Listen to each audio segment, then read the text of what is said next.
Welcome! I'm Johan Nilsson. And I'm Lincoln Murphy, and this is Impact Weekly. We're here to help you make your customers successful. Each week, we answer your most pressing customer success management questions by relying on our years of experience with companies around the world. Let's get this going.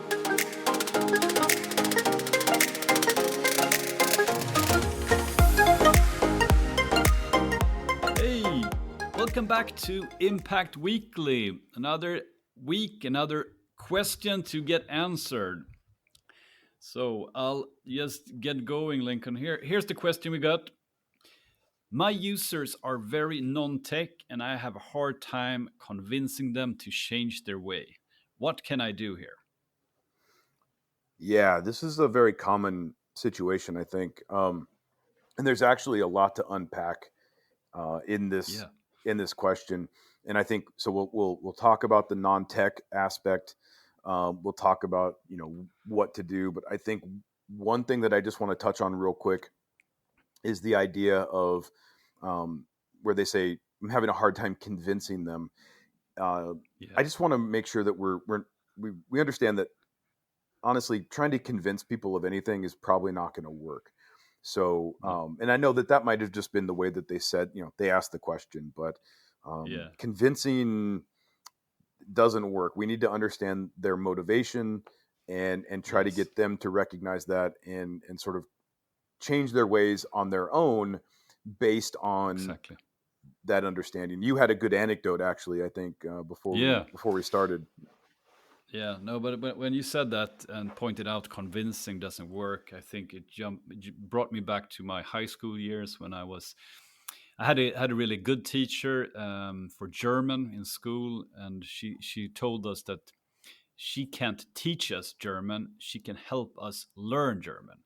And I think it was a really good way to remind us that she's there for us, but it's up to us to actually learn German in this case.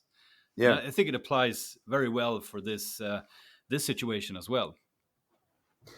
Absolutely. I mean, again, even in let's say you were taking that German class, even if you weren't like super interested in learning German, you still had a motivation to learn it, to at the very least pass the class, right? So there's still some reason why this was a thing that you needed to do, and she was never going to be able to just force you to learn this other language if that wasn't something that you had at least some sort of motivation to do so. So I think it's just really important. And, I mean, just kind of get that out of the way.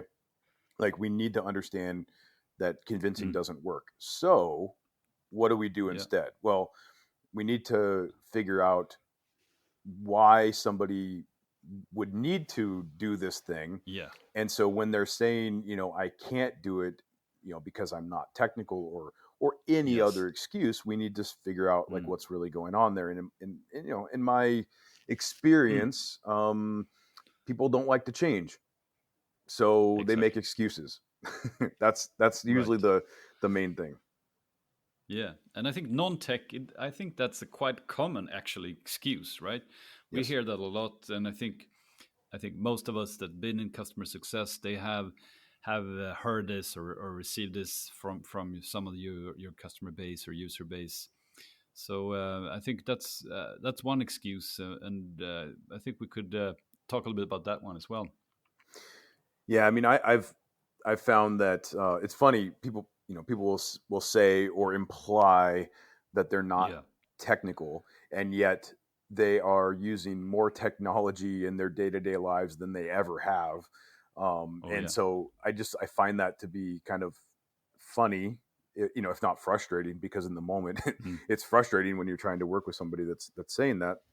I remember one time I worked with a software company that sold into the oil and gas industry, and they were like, our users are just not technical at all. And I said that doesn't make any sense. I mean, they're using some of the most cutting edge technology to explore for oil.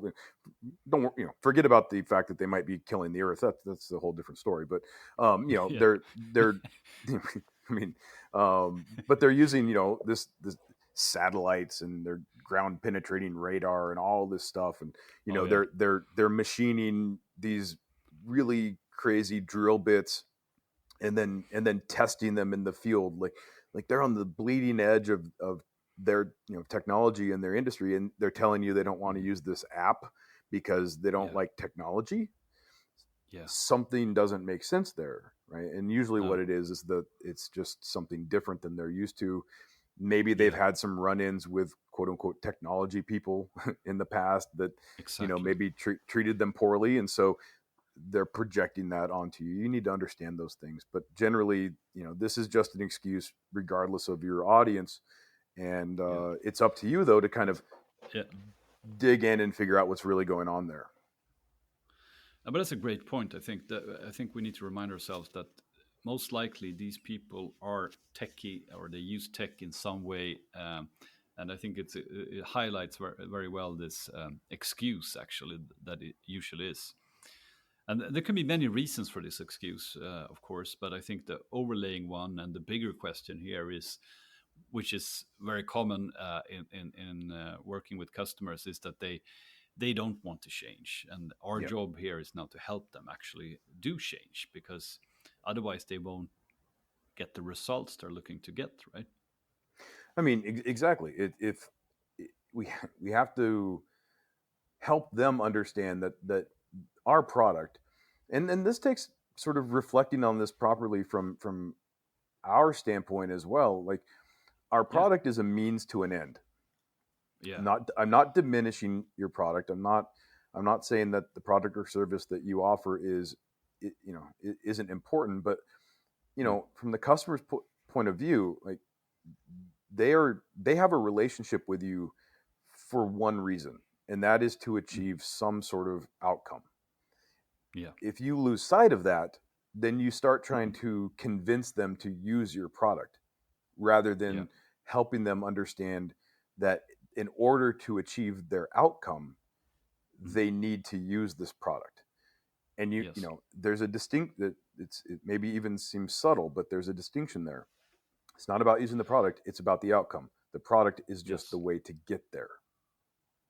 Yeah. And that's also, I think, I mean, another reason for this excuse can be that they haven't really understood what the outcome is here. Mm. Sometimes, especially if you're talking about users, maybe they weren't involved in the buying process.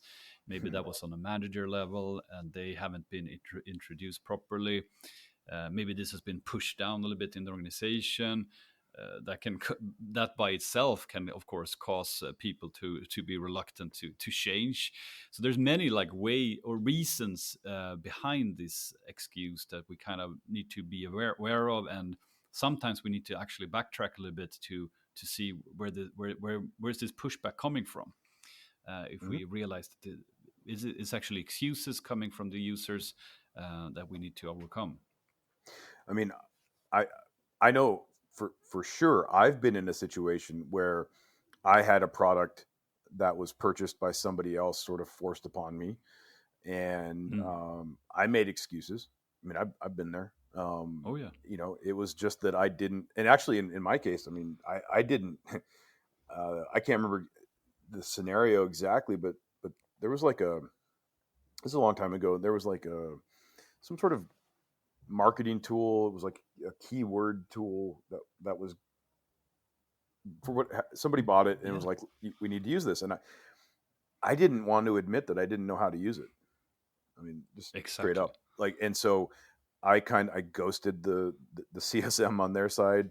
Yeah. I avoided it because I didn't know what to do, and so Mm. that's another thing that comes up. So if we can really get somebody to especially somebody that Yeah. was not, like you said, involved in the buying process, if we can try to understand what's really going on there. If somebody had tried to understand with me, like, Mm. what was going on there, maybe they could have helped me instead. I Yeah. just I just was sort of made to continue. Or I made, whether they made me feel bad or not, I did that to myself. I felt bad about the whole situation, so I just avoided it as much as I Yeah. could. And No, but and I think that's a that's great important. point.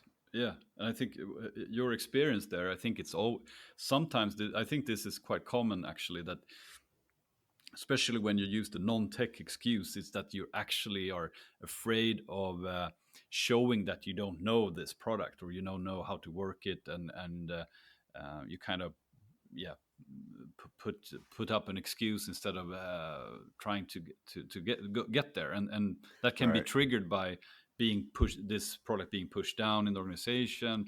It can be triggered by a lot of things, but I would say that's a common underlying reason for the excuse. Yeah, and I think, if we go into sort of what are some things that we can do to get around these and work with our Yes. customers, like if we take that example, if the CSM that was working with me had spent some time to understand, what our company goal is, but also Mm. my goal as an individual contributor, I didn't want to look bad. All Yeah. right. I maybe even would have liked to have looked like I knew what I was doing. So if Mm. they had understood that, they could have been like, well, here, let's help you. Here's some training that we have. Um, you know, let's talk about what you are being measured on, and let's make Yes. sure that we can sort of take the usage of this product and show how that can help you, me in this case, look better. And I think that goes back to just this understanding that we're working with humans, we're working with Yes. people.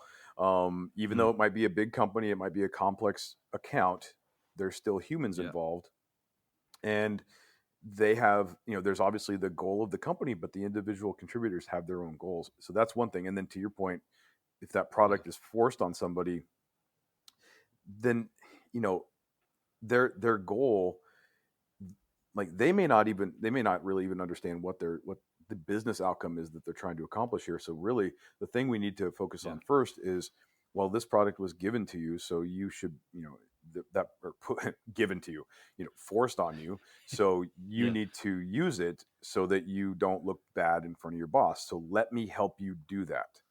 So Yes. now it's like, let me help you look good in your Mm. role, and as a result of that, the company will also get their goal met. And I think Yeah. that's important to understand. So, which Yeah. so now we got, so, Uh, focus on f- their uh, uh, goals is huge. yeah. Just something to add to that. If you know, and I think this could be very effective as well. If you know it's been sort of bought by a decision maker or manager, and then kind of you are uh, managing the users now, and the manager is missing. I think it can be actually a good way to try to get back to this decision maker manager and say, I've seen very successful implementations when you as the buyer, as the main stakeholder here, is involved in the setup, in the onboarding and the training, just to explain the value of the product, explain the bigger vision. So sometimes you can also be a good way to engage the users and get them to understand the goal by working together with the buyer or the stakeholder. I mean, I'm using many names for the same person here, but Right. I hope you understand what I'm getting Mhm. at. And that's I think that's sometimes we kind of forget about that, or sometimes this person also tries to get out a little bit too early from the onboarding, if we use that as an example, and we need to kind of Mm. bring them back into into it, because that's going to improve engagement a lot. This is a critical point that I want everybody to really pay attention to. You're absolutely right. So just to kind of reiterate what you said, so what will happen often is the person who buys the product, once it's purchased and then passed off to, well, not even like it's purchased, before it's really even passed off to the person that needs to start using it, that person who bought it is sort of, they're gone. They're Yeah. out of the process, and now this person who is now responsible for using it is sort of left on their own. And so I think you're right, we need to make sure that the person that was actually bringing this into the company, at least Mm. participates in the handoff of that to the person that's going to be using it, so that they can Yes. convey the reasons and the goals and all of that stuff. But I would say, and this is what I tell people all the time, as a CSM or CS organization, we want to enable and empower the people that are buying our product to help and set the end users up for success. And so I actually recommend, to the extent possible, that during the sales, maybe in the evaluation part of the process, that the person doing the buying actually involves their end users in the or at least some of them in the evaluation process, so they feel like they are a part of it. So even if it's just, hey, here's, make sure you're meeting with your team, you're going over these things so they know what to expect, answer any questions they might have, and like ideally kind of get their feedback so they feel like they were a part of the process. So when the product is purchased and now it's given to them rather than forced upon them, they were a part of it. It's just, little things like that go a really long way. But if they weren't expecting it, all of a sudden this new product comes down, at best it's just going to be, they're going to slow roll the process because they're not super invested in it, or they have a lot, they're not super confident. At worst, they could completely derail the entire process. And that's not good for anybody. So, empower your customers to empower their users and to involve their users in this process. So this is all just, I think, going back to understanding that our product is a means to an end, that the end is the goal that the customer has, that the customer is made up of humans, and some of those humans have different goals that we need to understand, and just kind of trying to solve for all of that. Yes, it's complex, but that's the reality that we've signed on to deal with when we're selling products to humans. And I would say my experience is that when you think of those things and you bring that up to this managers or that you want involved, they haven't just thought about it. So they are usually quite happy to engage and do that if you explain the value of doing that. And they kind of, of course I should be more involved. Of course I should explain the value of this and communicate it and so on. Right. Well, no, and that's also a really good point. We talk about this as if like the people buying it are, I don't know, just might be almost painting them in a negative light, and that's not they're not. They just might not be considering the ramifications of sort of buying a product and just giving it to somebody to go implement. So by reminding them and hey, you want to involve the end users in this, they go, oh, you're right. I hadn't thought of that, or I hadn't considered that. So again, they're not. It's not that they're doing anything nefarious or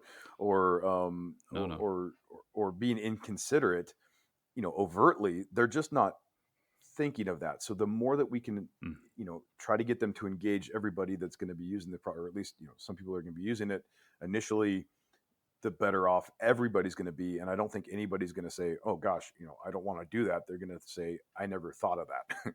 So that's, or they might not say they didn't think of it, but they will say, that's a great idea. I'm glad I came up with it. Of course. Whatever, whatever we have to do. Even better. Like, yes. Yes. So I think that's thing, a good idea. Yeah. No, but I have a story here as well that I think we can learn from and applies to this question. And I was doing training, these are several years ago, for a group where they were quote unquote non-tech. At least that's what the excuse at the time. They were basically moving from like using Rolodeck and pen and paper, doing sales, to CRM. And I was doing training for them, and I was like, into the product, showing all the things you could do in the setup and everything. And they were nobody was touching their computers. They were not logging in. They were just sitting back, arms crossed, and like halfway through the training, it felt like hopeless case. I was more or less the person asking the question here. But then all of a sudden, this one person in the group just, come on, guys, this is quite good actually. And it's like with just that comment, I noticed how the whole room, switched from being leaning, arms crossed, this won't work, this is not for me.